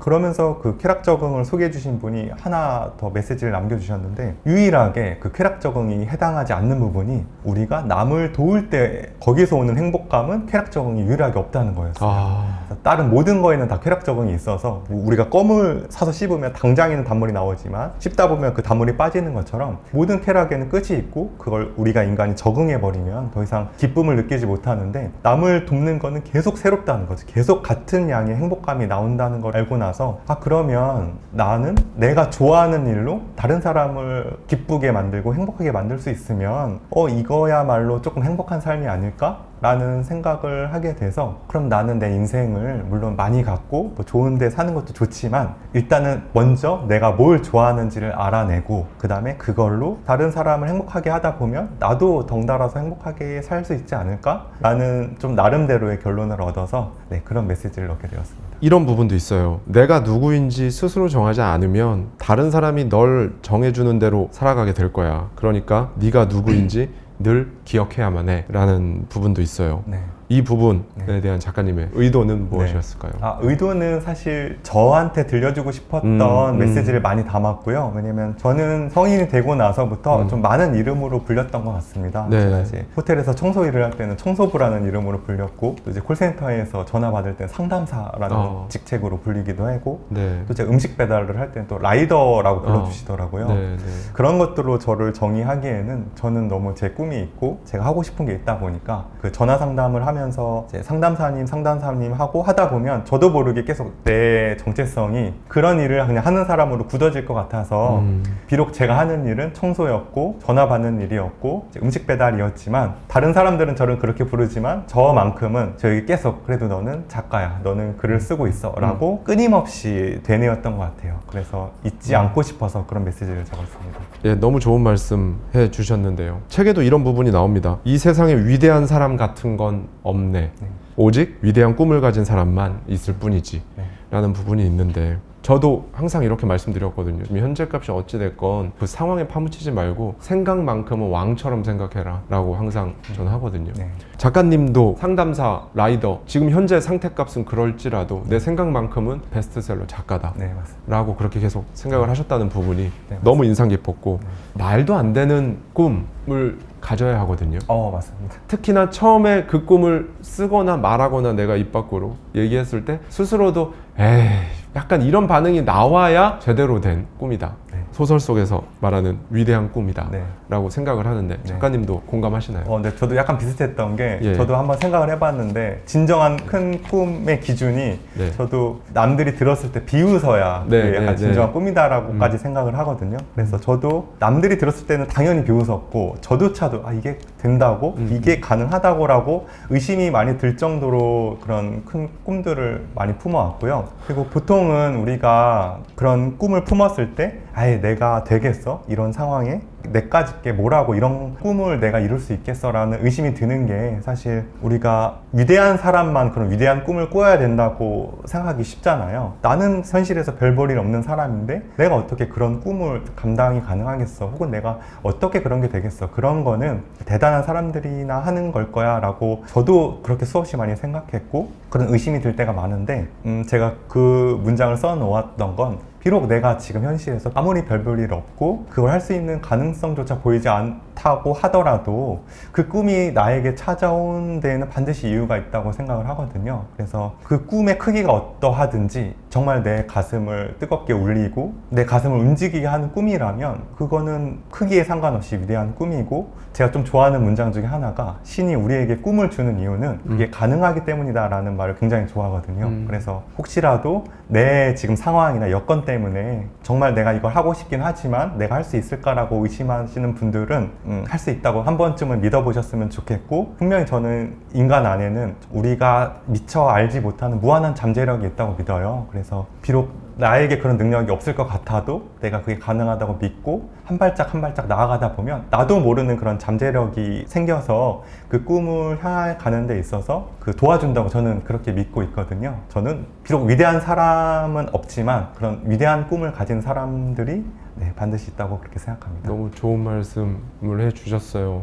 작가님께서 아까 그런 말씀을 해주셨죠. 종이에다가 원하는 것들을 이렇게 써보셨다고요. 네. 그리고 맨 마지막이 베스트셀러 작가가 된다라는 것도 쓰셨고 네. 그리고 지금 돌아봤을 때 전부 다 이루어졌잖아요. 네. 근데 이렇게 종이에다가 직접 써봤고 나중에 시간이 지나서 문득 딱 봤을 때 다 이루어졌네. 네. 지금 내가 되게 당연하다고 생각하는 내 일상이 그때 여기 썼던 게 지금 내 일상이구나, 내 현실이구나 네. 라고 이렇게 작가님처럼 말씀해 주시는 사람들이 저는 이메일이나 댓글로 사연을 주시는 구독자님들까지 하면 몇천 번째 이런 결과를 들은 것 같아요. 네. 지금 이제 베스트셀러 작가가 되겠다 쓰셨는데 되셨잖아요. 네. 네. 이제 그 다음에는 어떤 게 좀 생각하고 계세요? 아, 네. 그래서 제 사실 꿈은 말과 글로써 사람들에게 좀 꿈과 뭐 희망과 용기가 담긴 이런 메시지를 조금 전하고 싶었어요. 그래서 저도 너무 힘들 때 그런 메시지들이 도움이 많이 됐다 보니까 저도 할 수 있으면 의미도 있고 따뜻하고 아름다운 메시지를 좀 전하고 싶다라는 생각을 굉장히 오래전부터 많이 했는데요. 오늘 이렇게 이 자리를 통해서 제 간절한 꿈과 소망이 그래도 어느 정도는 이루어지게 된 게 아닌가 싶은 마음이 들어서 이 자리에 초대해 주신 화이트 대표님께 아니, 감사를 아닙니다. 드립니다. 여전히 이런 얘기를 꿈 같은 얘기하고 앉아있네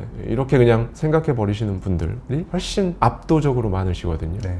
이런 스토리를 직접 쓰신 작가님으로서 네. 진짜 한 말씀 부탁드리겠습니다. 사실 저조차도 믿지를 못했거든요. 왜냐하면 너무 사실 허무맹랑한 이야기 같고 그리고 사실은 꼭 꿈을 이루기 위해서 막 그렇게 시각화를 하고 뭔가 종이에 적고 매일 상상하고 했던 건 아니었던 것 같아요. 그냥 정말 불가능해 보이는 일이 너무 자명한데도 내가 한번 최선을 다했을 때 어떤 일이 일어나는지 너무 궁금했던 것 같아요. 정말 책 속에 일어났던 일이 그냥 단순히 소설이 아니라 정말 내 삶에서도 이게 일어날까? 가능할까? 그래서 그걸 너무 한번 해보고 싶어서 정말 포기하고 싶을 때도 많았고 실제로도 포기했었고 무너질 때도 많았지만 계속해서 한 걸음 한 걸음 내딛다 보니까 정말 저도 돌이켜봐서 보니까 정말 제가 종이에 적어놨던 게 다 이루어져 있더라고요. 정말 가슴속에 그 큰 꿈이 있으시고 그거를 한번은 꼭 이뤄보고 싶으신 분이 있으시면 한번 속는셈 치고라도 한번 이 일을 해보시면 정말 좋은 일이 있지 않을까. 네, 믿지 못할 일이 분명 일어날 거라고 저는 확신합니다.